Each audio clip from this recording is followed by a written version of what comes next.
തിരുവനന്തപുരം ജില്ലയിൽ CPMന്റെ ജില്ലാ സെക്രട്ടറി മത്സരിക്കുന്ന ഇപ്പോൾ ഇൻചാർജ് എ റഹീമാണ്. നേരത്തെ യഥാർത്ഥ സെക്രട്ടറി ആയിരുന്നു, സമ്മേളനം തിരഞ്ഞെടുത്ത ജില്ലാ സെക്രട്ടറി ആയിരുന്ന വി ജോയി വി ജോയി എന്ന് കേൾക്കുമ്പോൾ ക്രിസ്ത്യൻ പേരല്ല, ഈഴവയാണ്. വി ജോയി വർക്കലയിൽ മത്സരിക്കുന്നു. 2 പ്രാവശ്യം MLA ആയിട്ടുണ്ട്. 3-ാം തവണയാണ് ജോയിയുടെ 3-ാം തവണയാണ്. 2 പ്രാവശ്യമായവർക്ക് കൊടുക്കില്ല എന്ന് CPM നേരത്തെ തീരുമാനമെടുത്തു. പക്ഷേ ഈ തെരഞ്ഞെടുപ്പിൽ അത് വേണ്ട, കാരണം ഈ തെരഞ്ഞെടുപ്പിൽ അങ്ങനെ ഒരു പരീക്ഷണം വേണ്ട എന്ന് പറഞ്ഞാണ് 2 പ്രാവശ്യം ആയവർക്കും സീറ്റ് കൊടുത്തത്. അതിൻ്റെ പരിഗണനയിൽ കയറിപ്പറ്റിയ ആളാണ്, അല്ലെങ്കിൽ സീറ്റ് കിട്ടിയ ആളാണ് വി ജോയ്. 1967 മുതൽ പരിശോധിച്ചാൽ അവിടെ CPIക്ക് വലിയ സ്വാധീനമുണ്ടായിരുന്ന മണ്ഡലമാണ്. A Majeed CPI ജയിച്ചിട്ടുണ്ട്. TA Majeed CPI 3 പ്രാവശ്യം മജീദ് അവിടെ ജയിച്ചിട്ടുണ്ട്. പിന്നെ വർക്കല രാധാകൃഷ്ണനായിരുന്നു സ്പീക്കറൊക്കെ ആയിരുന്ന വർക്കല രാധാകൃഷ്ണനായിരുന്നു ദീർഘകാലം അവിടെ ജയിച്ചത്. പലവട്ടം ജയിച്ചു. 3-4 തവണ തന്നെ വർക്കല രാധാകൃഷ്ണൻ അവിടെ ജയിച്ചിരുന്നു. പിന്നെ അലി ഹസൻ, CPMന്റെ അലി ഹസൻ ജയിച്ചു. അങ്ങനെ CPMനും CPIക്കും വലിയ മുൻതൂക്കമുണ്ടായിരുന്നു. കാര്യം ഈഴവ സമുദായമാണ് അവിടുത്തെ പ്രധാനപ്പെട്ട സമുദായം. അവരിൽ മഹാഭൂരിപക്ഷം പേരും കമ്മ്യൂണിസ്റ്റ് പാർട്ടിയിലും CPMലും CPIയിലും വിശ്വസിക്കുന്നവരാണ്. പിന്നെ കൈത്തറിയില്ല, കുറച്ചേ ഉള്ളൂ. കയർ തൊഴിലാളികളുണ്ട്. പിന്നെ അതുപോലെ തീരദേശത്തിൻ്റെ പ്രദേശങ്ങളുണ്ട്.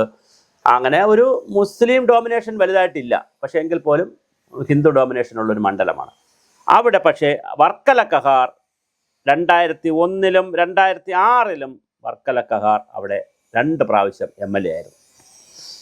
അതിനുശേഷം വർക്കല കഹാറിൽ നിന്നാണ് നമ്മുടെ ആര് പിടിച്ചു വാങ്ങുന്നത്? ജോയി സീറ്റ് പിടിച്ചു വാങ്ങുന്നത്. അതിനുശേഷം BRM ഷെരീഫ് എന്ന് പറയുന്ന കോൺഗ്രസിൻ്റെ ഒരു യുവ നേതാവ്, ഈ ചാനലിലൊക്കെ വന്ന് ബഹളമൊക്കെ ഉണ്ടാക്കുന്ന ഒരു മാന്യനാണ്. അദ്ദേഹം ഇപ്രാവശ്യം നെടുമങ്ങാട് സീറ്റ് കിട്ടുമെന്ന് വിചാരിച്ചതാണ്. പക്ഷേ നെടുമങ്ങാട് മീനാങ്കൽ കുമാർ കൊണ്ടുപോയി. അത് പല കാരണങ്ങളാൽ കൊണ്ടുപോയി. അല്ലെങ്കിൽ BRM ഷെരീഫ് ആയിരുന്നതിന് നെടുമങ്ങാട്ട് സ്ഥാനാർത്ഥി. വളരെ തീപ്പൊരു പ്രാസംഗികനാണ്.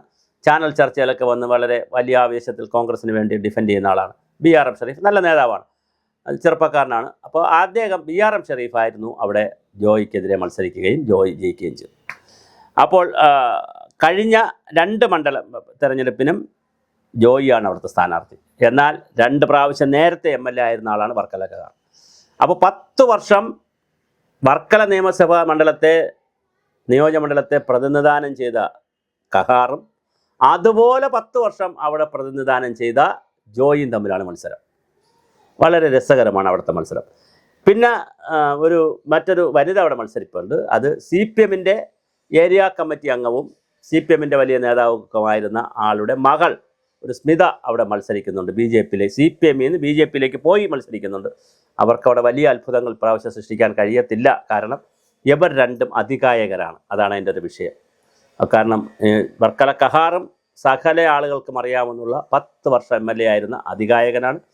വി ജോയിയും 10 വർഷം MLA ആയിരുന്നു, CPMന്റെ ജില്ലാ സെക്രട്ടറിയാണ്. ആരെയും പരിചയപ്പെടുത്തേണ്ട കാര്യമില്ല. അവരുടെ ഇടയിൽ സ്മിത എന്ന് പറയുന്ന ആളിന് ഓടി എത്താനുള്ള സമയം. ഈ തെരഞ്ഞെടുപ്പിൻ്റെ ഒരു കുഴപ്പം, സാധാരണ ഒരു സ്ഥാനാർത്ഥി നിർണ്ണയിച്ചു കഴിഞ്ഞാൽ 2 മാസമെങ്കിലും കിട്ടും. ഇപ്പോൾ ഉദാഹരണം, ഈ പ്രാവശ്യത്തെ തെരഞ്ഞെടുപ്പിനെ ബംഗാളിൽ പ്രഖ്യാപിച്ചിരിക്കുന്നത് വളരെ താമസിച്ചിട്ടാണ്, വളരെ കഴിഞ്ഞിട്ടാണ്. ഏപ്രിൽ അവസാനമൊക്കെയാണ് പ്രഖ്യാപിച്ചത്. അപ്പോൾ അവർക്ക് 2 മാസം സമയം കിട്ടും. ഇവിടെ 30 ദിവസം സമയം പോലും കിട്ടിയില്ല. അതിനിടയിലാണ് അടി, തല്ല്, സ്ഥാനാർത്ഥി പ്രഖ്യാപനം, ഇതെല്ലാം വന്നപ്പോൾ വളരെ താമസിച്ചാണ് എല്ലാവർക്കും ഇറങ്ങാൻ പറ്റിയത്. ഒരു 15 ദിവസമൊക്കെ കിട്ടിയിട്ടുള്ളൂ. അതിപ്പോൾ ഉദാഹരണം വാമനപുരം സുധീർ ഷാ പാലോട്, ചെറുപ്പക്കാരനാണ്, പുതിയ ആൾ. പക്ഷേ സുധീർ ഷാ പാലോട് പാലോടാണെന്നും പുതിയ ചെറുപ്പക്കാരനാണെന്നും പറഞ്ഞ് വീടുകളിൽ ചെന്ന് പറയാനുള്ള സമയം കിട്ടിയില്ല. റോഡ് ഷോ നടത്തിയതുകൊണ്ട് വീടുകളിൽ വോട്ട് കിട്ടുമോ? ഗ്രാമങ്ങളിൽ റോഡ് ഷോ നടത്തിയിട്ട് കാര്യമൊന്നുമില്ല. വീടുകളിൽ ഇപ്പോൾ അവർക്ക് സമയം കിട്ടിയിട്ടില്ല. അപ്പോഴാണ് സമയം കിട്ടിയാൽ ചിലപ്പോൾ എന്ത് സംഭവിക്കും എന്നുള്ള രാഷ്ട്രീയ ചരിത്രം മാറും. അപ്പോൾ അതുകൊണ്ട് BJPക്ക് അവിടെ സ്മിതയാണ് സ്ഥാനാർത്ഥി എന്ന് വീടുകളിൽ ചെന്ന് പറയാൻ പോലും സമയം കിട്ടി കാണില്ല. അതേസമയം മറ്റ് 2 പേരും അതികായകരാണ്. അതിൽ വികസന കാര്യമെടുത്താലും ജനകീയ കാര്യങ്ങളെടുത്താലും വർക്കല കഹാറിനൊരു അപ്പർ ഹാൻഡ് ഉണ്ട്, ഇല്ല എന്ന് നമുക്ക് പറയാൻ കഴിയത്തില്ല. മറ്റൊരു കാര്യം, ഇപ്രാവശ്യം സംസ്ഥാനത്തിൽ UDF തരംഗം നിൽക്കുന്ന സാഹചര്യത്തിൽ ഈഴവ വോട്ടുകൾ BJP കുറേയധികം പിടിച്ചാൽ, സാധാരണ ഈഴവ വോട്ടുകൾ അല്ലെങ്കിൽ ഏതെങ്കിലും ഒരു പാർട്ടിയുടെ വോട്ട് BJP പിടിച്ചാൽ പരുക്ക് പറ്റുന്നത് കോൺഗ്രസിനാണ്. പക്ഷെ ഇവിടെ തിരിച്ച് സംഭവിക്കും. ഇവിടെ CPMന്റെ വോട്ടുകളാണ്, കോട്ടയാണ് അവിടെ. ആ കോട്ടയിലെ വോട്ട് കുറേയെങ്കിലും BJP പിടിച്ചാൽ അവിടെ ജയിക്കാൻ പോകുന്നത് കഹാറാണ്. കാരണം മുസ്ലിം കൺസോൾട്ടേഷൻ അവിടെ നടക്കും. മുസ്ലിം കൺസോൾട്ടേഷൻ കൃത്യമായി കഹാറിന് അനുകൂലമായിരിക്കും, ക്രിസ്ത്യൻ കൺസോൾട്ടേഷനും കഹാറിന് അനുകൂലമായിരിക്കും.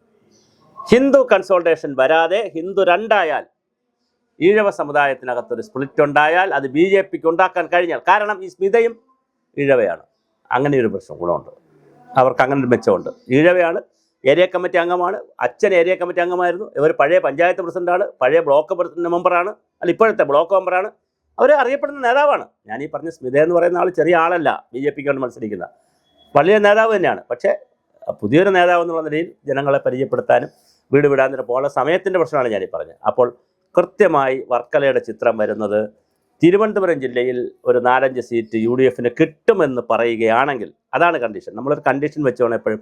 ഒരു സ്റ്റാറ്റിസ്റ്റിക്സ് പറയുമ്പോൾ നമ്മൾ ചുമ്മാ കാടടച്ച് കിട്ടൂല എന്ന് പറയാൻ നമ്മളാളല്ല. ഒരു കണ്ടീഷൻ വെച്ചാൽ അത് കണ്ടീഷൻ എന്താണ്?